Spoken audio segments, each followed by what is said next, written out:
Hello friends, എല്ലാവർക്കും പുതിയൊരു വീഡിയോയിലേക്ക് സ്വാഗതം. ഇന്ന് ഞാൻ തയ്യാറാക്കുന്നത് ഉള്ളിപ്പൊടി ചമ്മന്തിയാണ്. നമ്മുടെ വീടുകളിൽ എപ്പോഴും കാണുന്ന ഉള്ളിയും വറ്റൽമുളകും ഒക്കെ വെച്ചിട്ട് നല്ല ടേസ്റ്റി ആയിട്ടുള്ള ഒരു ചമ്മന്തിയാണ് ഞാനിന്ന് തയ്യാറാക്കിയെടുക്കുന്നത്. ഇതിൻ്റെ മറ്റൊരു പ്രത്യേകത എന്ന് പറയുന്നത് ഇത് നമുക്ക് 2-3 ആഴ്ചയൊക്കെ കേടുകൂടാതെ സൂക്ഷിച്ച് വെച്ച് ഉപയോഗിക്കുകയും ചെയ്യാം. അപ്പോൾ ഇത് എങ്ങനെയാണ് തയ്യാറാക്കിയതെന്ന് അറിയുന്നതിനായിട്ട് നമുക്ക് വീഡിയോ ഒന്ന് കണ്ടു നോക്കാം. ഈ ഒരു ചമ്മന്തിയുടെ മെയിൻ ഇൻഗ്രീഡിയൻ്റ് എന്ന് പറയുന്നത് ഉള്ളിയാണ്.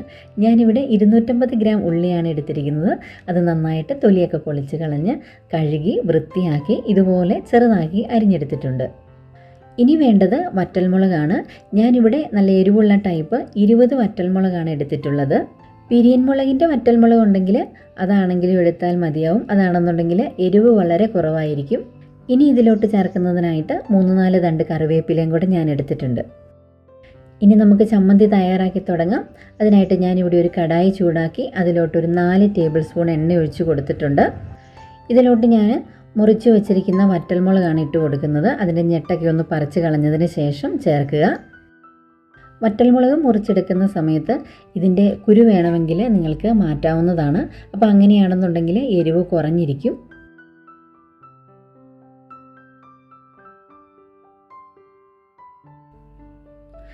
വറ്റൽമുളക് നന്നായിട്ട് തന്നെ ഇപ്പോൾ ഫ്രൈ ആയി കിട്ടിയിട്ടുണ്ട്. ഇത് എണ്ണയിലോട്ടിട്ട് ഒന്ന് ഇളക്കി കഴിയുമ്പോഴത്തേനും നന്നായിട്ട് മൂത്ത് വരുമല്ലോ. അപ്പോൾ നമുക്കിത് കോരി മാറ്റാം.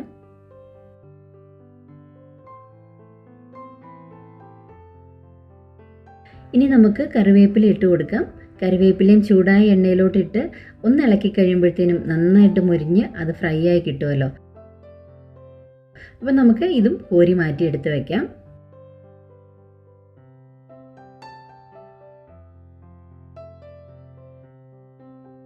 ഇനി ഇതിലോട്ടിട്ട് കൊടുക്കുന്നത് ഉള്ളിയാണ്. 1/4 കിലോ ഉള്ളിയാണ് ഞാനിവിടെ ഇതിലോട്ട് ചമ്മന്തി ഉണ്ടാക്കുന്നതിനായിട്ട് ചേർത്തിരിക്കുന്നത്. ഈ അല്പം ഉപ്പ് കൂടി ചേർത്ത് നന്നായിട്ടൊന്ന് മിക്സ് ചെയ്തതിന് ശേഷം ഒരു മീഡിയം ഫ്ലെയിമിൽ വെച്ചിട്ട് നമുക്കിത് നന്നായിട്ട് ഫ്രൈ ആക്കി എടുക്കണം. ഈ ഒരു ചമ്മന്തി തയ്യാറാക്കുമ്പോൾ ഉള്ളിക്ക് പകരമായിട്ട് സവോള വേണമെങ്കിലും ചേർക്കാവുന്നതാണ്. പക്ഷേ ഒന്നുകൂടി ടേസ്റ്റ് കൂടുതൽ ഉള്ളി ചേർത്ത് തയ്യാറാക്കുമ്പോഴാണ്. അതുപോലെ തന്നെ ഈ ചമ്മന്തി തയ്യാറാക്കുമ്പോൾ ഏറ്റവും കൂടുതൽ സമയം എടുക്കുന്നത് ഈ ഉള്ളി ഒന്ന് നന്നായിട്ട് മുരിഞ്ഞ് കിട്ടാനാണ്. ബാക്കിയുള്ള കാര്യങ്ങളെല്ലാം നമുക്ക് പെട്ടെന്ന് ചെയ്തെടുക്കാവുന്നതാണ്. വറക്കുന്നതിന് വേണ്ടി വച്ചിരുന്ന ഉള്ളി ഇപ്പം അതിൻ്റെ കളറൊക്കെ നന്നായിട്ട് തന്നെ മാറി തുടങ്ങിയിട്ടുണ്ട്. ഇനി ഒരു 3-4 മിനിറ്റോടെ കഴിയുമ്പോഴത്തേനും നമുക്ക് നല്ലൊരു ഗോൾഡൻ കളറിലോട്ട് മാറി കിട്ടും. ആ സമയത്ത് നമുക്ക് ഫ്ലെയിം ഓഫ് ചെയ്യാവുന്നതാണ്.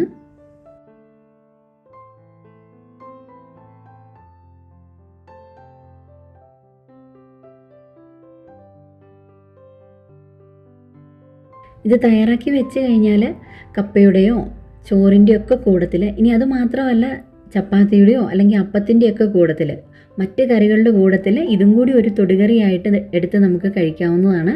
വളരെ നല്ല ടേസ്റ്റുള്ള ഒരു ഉള്ളിപ്പൊടി ചമ്മന്തിയാണിത്.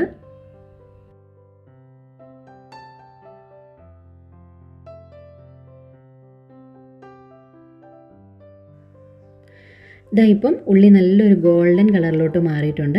അപ്പോൾ ഈ ഒരു സമയത്ത് നമുക്ക് ഫ്ലെയിം ഓഫ് ചെയ്ത് ഇത് തണുക്കാനായിട്ട് വെക്കാവുന്നതാണ്. ഏകദേശം 20 മിനിറ്റ് സമയം എടുത്തിട്ടുണ്ട് ഈ 1/4 കിലോ ഉള്ളി ഇതുപോലെ നല്ല ഫ്രൈ ആക്കി കിട്ടാനായിട്ട്.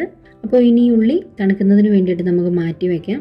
ഈ ബർണറിൽ നിന്നും മാറ്റി വെക്കണം. അല്ലെന്നുണ്ടെങ്കിൽ ഈ ചട്ടിയുടെ ചൂട് കൊണ്ട് ഇത് കൂടുതൽ മുരിഞ്ഞ് ചിലപ്പോൾ കരിഞ്ഞൊക്കെ പോകാനായിട്ടുള്ള സാധ്യതയുണ്ട്. അപ്പോൾ ഇതിൽ നിന്ന് മാറ്റി വയ്ക്കാം. തണുക്കാൻ വേണ്ടി വെച്ചിരുന്ന ഉള്ളി ഇപ്പം നന്നായിട്ട് തണുത്ത് വന്നിട്ടുണ്ട്. അപ്പോൾ ഇത് കണ്ടോ, ഒന്നൊന്നേ തൊടാതെ നല്ല ക്രിസ്പി ആയിട്ടാണ് നമുക്ക് ഉള്ളി ഇപ്പോൾ തണുത്തപ്പോഴും കിട്ടിയിരിക്കുന്നത്. ഇനി ഞാനിതെല്ലാം കൂടി, അതായത് ഈ ഉള്ളിയും നമ്മൾ നേരത്തെ വെച്ചിരുന്ന വറ്റൽമുളകും കറിവേപ്പിലയും എല്ലാം കൂടി ഒരു മിക്സിയുടെ ജാറിലോട്ടിട്ട് ഒന്ന് വിപ്പ് ചെയ്തെടുക്കുവാണ്. ഒരു പ്രാവശ്യം ഒന്ന് കറക്കിയെടുത്താൽ മാത്രം മതി. ഒരുപാട് പൊടിച്ച് തീരെ ഫൈനാക്കി കളയേണ്ട ആവശ്യമില്ല. അപ്പോൾ നമ്മുടെ ഉള്ളിപ്പൊടി ചമ്മന്തി ഞാൻ പൊടിച്ചെടുത്തിട്ടുണ്ട്. ഇതുപോലാണ് കിട്ടിയിരിക്കുന്നത്. അപ്പോൾ നിങ്ങളെല്ലാവരും ഇതൊന്ന് ട്രൈ ചെയ്ത് നോക്കുക.